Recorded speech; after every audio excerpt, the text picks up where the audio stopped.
ప్రభుత్వం ఇచ్చిన హామీలు కాంగ్రెస్ ప్రభుత్వం తన మేనిఫెస్టోలో పొందుపరిచిన హామీలు వెంటనే అమలు చేయాలని ఆశా వర్కర్లు డిమాండ్ చేస్తున్నారు.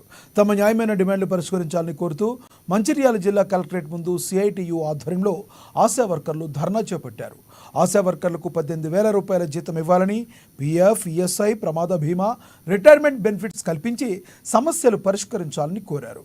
తమ న్యాయమైన అంశాలను పరిశీలించి పరిష్కారం చూపాలని ఆశా వర్కర్లు విజ్ఞప్తి చేశారు.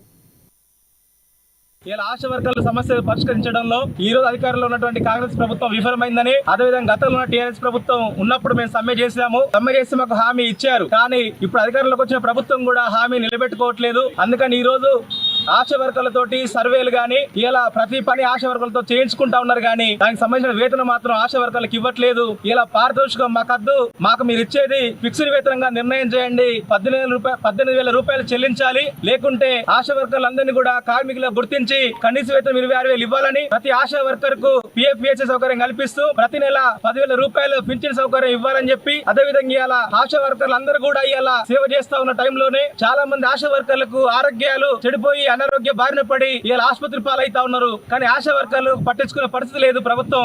20 ఏళ్ళు అవుతుంది మా సర్వీస్ చేయబట్టి. ఏది మా గౌరవ వేతనం? మేము ఈ తెలంగాణ గవర్నమెంట్ లో లేమా, ఈ రాష్ట్రంలో లేమా? మాకెందుకు చెల్లించారు వేతనాలు? మా చదువులను గుర్తించి, మా పనితనం గుర్తించి మాకెందుకు ఇవ్వరు ప్రమోషన్లు? ఒక విలేజ్ స్థాయిలో ఒక 1000 మందికి పెడితే ఈ రోజు వెట్టి చాకిరీ చేస్తున్నాం, ఎన్సిడి అని పెడుతున్నారు, ఒక ఏఎన్సీ టార్గెట్ పెడుతున్నారండి. ఒక ఆశా వర్కర్ ఒక ఏఎన్సీ ఎట్లా తయారు చేస్తుంది చెప్పండి? ప్రభుత్వం ఒకసారి ఆలోచించాలి, డాక్టర్స్ కూడా ఒకసారి ఆలోచించాలి. ఒక ఆశా వర్కరు ఒక ఎయిడ్స్ని తయారు చేస్తుందా? తయారున్న వాళ్ళని నోట్ చేసుకోవడం మా బాధ్యత.